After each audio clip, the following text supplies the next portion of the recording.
నిష్పక్షపాతి, ఈ దేశంలోనే బీసీలకు ఒక మార్గం చూపించినటువంటి నాయకుడు మా ఆర్కృష్ణ గారికి, ఈ కార్యక్రమాన్ని హోస్టింగ్ చేస్తున్నటువంటి రాజారాం యాదవ్ గారికి, భక్తుల సిద్ధరావు గారికి, ఇంకా మిత్రులందరికీ కూడా ఉద్యమ నమస్కారాలు తెలియజేసుకుంటూ, నేను కృష్ణను దాదాపుగా 95 ఆ ప్రాంతం నుంచి చూస్తుంది. లాక్ కట్టుకొని ఆయన ఎమ్మడి తిరిగింది, నిక్కరేసుకొని తిరిగిన వల్ల నేను ఒక్కను అన్న మా హాస్టల్కి వచ్చి తీసుకుపోయి, మా అన్న దగ్గర ఆ రోజు ఏ స్పిరిట్ ఉందో ఇప్పుడు అంతకంటే డబుల్ స్పిరిట్ ఉంది. మేమందరం అన్నా నువ్వు పెద్దోనివి, నువ్వు కూర్చోవద్దన్నా మేము కూర్చుంటామంటే నేనే ముందు కూర్చుంటా అంటున్నాను. అది కృష్ణల నుంచి అంత స్ఫూర్తి పొందింది ఈ తెలుగు రాష్ట్రాల్లో, ఆ తర్వాత దేశంలో కూడా. చాలామంది మొన్న నేను సోషల్ మీడియాలో చాలా పోస్టులు పెట్టిన నామరం అధ్యక్ష కూర్చున్న తెలంగాణ బీసీ సంక్షేమ సంఘం తరఫున అని చెప్పేసి నాకు అనేక మంది ఫోన్లు చేశారు. కృష్ణన్ ఏమంటున్నాడు అంటే, కృష్ణన్న కూడా కూర్చుంటాడంటే ఇంత లేదంటే, లేదన్నా అన్న కూర్చోవాల్సిన అవసరం లేదు, మీరు అందరూ కూర్చోండి, అన్న మనకు జస్ట్ మీడియా కోఆర్డినేట్ చేసి సరిపోతుంది, వాయిస్ సరిపోతుంది, అద్భుతంగా మాట్లాడతాడు అన్న అని చెప్పి అందరు చెప్తారు. ఇంకా చాలామంది ఏమంటారు అంటే, మీరు హైదరాబాద్లో చేయరన్నా, మేము మా మండల్లో చేస్తాం, మేము మా గ్రామంలో చేస్తాం, మేము మా తాలూకులో చేస్తాం, మా డిస్టిక్ హెడ్ క్వార్టర్లో చేస్తాం, మేము ఇట్లా ఆలోచనలు చేస్తున్నాం, అనేక మందిని కూర్చోవాల్సిన అవసరం ఉందని చెప్పి చాలామంది వాళ్ళ అభిప్రాయాలు నాతో చెప్పారు. అదేవిధంగా రేవంత్ రెడ్డి గారిని నేను చాలా కాలం నుంచి గమనిస్తున్నాను. ఆయన ఏమంటాడు, బీసీల ఉద్యమ నాయకుడు, నా యాదున్న కాంచి కృష్ణన్న అనేక ఉద్యమాలు చేసిండు, కోట్లాది మందికి స్కాలర్షిప్లు, పింఛన్లు, ఆ తర్వాత హాస్టల్ సీట్లు ఇప్పించిండు, కృష్ణన్నకు నేనే పెద్ద అభిమాని అంటాడు. నేనే కృష్ణన్నకు పెద్ద అభిమాని, ఆయన నుంచి స్ఫూర్తి పొందిన, ఆయనని ఒక ఐకాన్గా అనుకోని నేను రాజకీయాల్లోకి వచ్చిన, కృష్ణన్న లాంటి వ్యక్తులు మనకు దేశంలో అవసరమని చెప్పి రేవంత్ రెడ్డి గారు అనేక సందర్భాలు అంటకుండా నేను మీడియాలో కూడా పబ్లిక్ మీటింగ్లలో కూడా ఎన్నో సందర్భాల్లో చెప్పింది.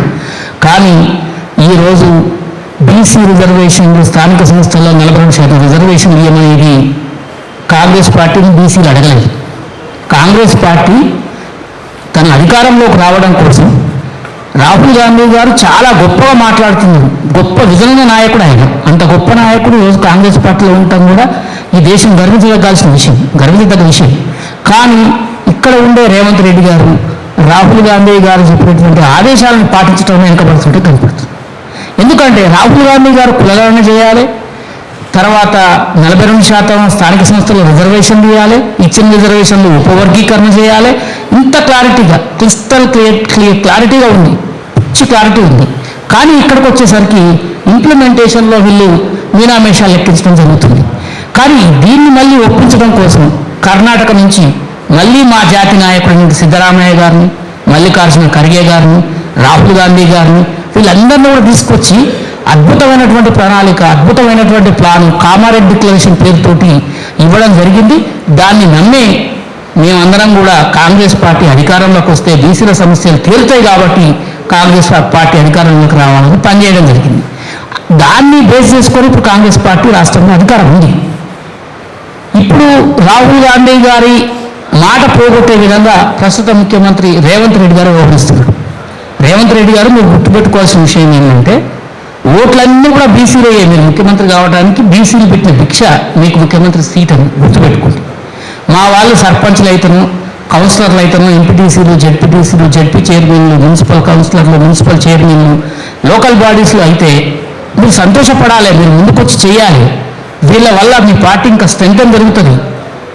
రాబోయే రోజుల్లో రాహుల్ గాంధీ గారు ప్రధానమంత్రి అవుతారు. రాహుల్ గాంధీ గారు నిన్న కూడా క్లియర్గా చెప్పారు, ఆయనని పార్లమెంట్లో అవమానించింది, నీ కులం ఏందో తెలియదా, నువ్వేం కులగాన్ని అడుగుతున్నావు అన్నారు అనురాగ్ ఠాకూర్. అంటే అయినా కూడా ఆయన అన్నాడు, మీరు నన్ను ఎంత అవమానించినా సరే ఇదే పార్లమెంట్ సెషన్లో నేను కులగాన్ని చేపించి తీరుతా, సమగ్ర కులగాన్ని చేపించి తీరుతా, ఈ దేశంలో ఎక్స్రే చేపించి తీరుతా, స్కానింగ్ చేపించి తీరుతా, రిజర్వేషన్లని విద్యా ఉద్యోగ రంగాలలో స్థానిక సంస్థల్లో 75% తీసుకుపోతా, అందులో ఓబీసీలకే 42% రిజర్వేషన్ కల్పించేటట్టుగా చూస్తామని చెప్పి ఇంత రాడికల్గా రాహుల్ గాంధీ గారు ప్రపంచ వేదిక మీద ఆక్స్ఫర్డ్ యూనివర్సిటీ పోయి మాట్లాడాడు, అమెరికా పోయి మాట్లాడాడు.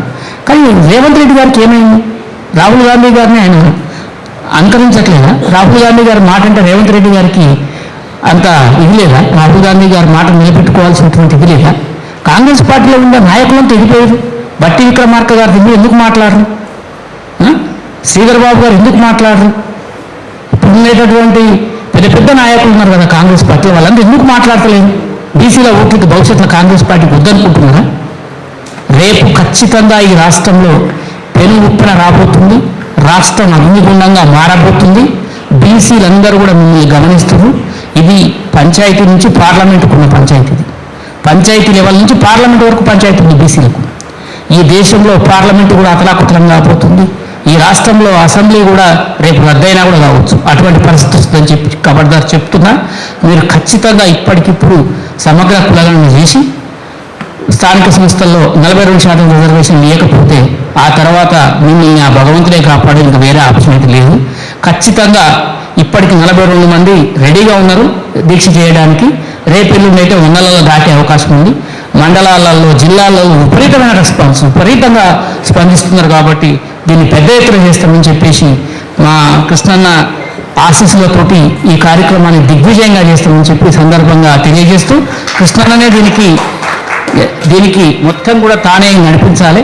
అన్నకి ఎంతో అనుభవం ఉంది ఉద్యమాల మీద, ఆయన ఎంతోమంది ఉద్యమకారులను తయారు చేసిండు. ఈరోజు బీసీలు అంటేనే కృష్ణన్న, ప్రతి బీసీ సంఘంలో పనిచేసే నాయకుడు కృష్ణన్న స్కూల్ నుంచి వచ్చినాడే కాబట్టి కృష్ణన్ననే దీనికి అన్నీ తానే వ్యవహరిస్తాడు. మేమందరం కూడా ఆయన అనుచరులుగా ఈ ఉద్యమం చేస్తామని చెప్పి ఈ సందర్భంగా తెలియజేసుకుంటున్నాం. జై బీసీ.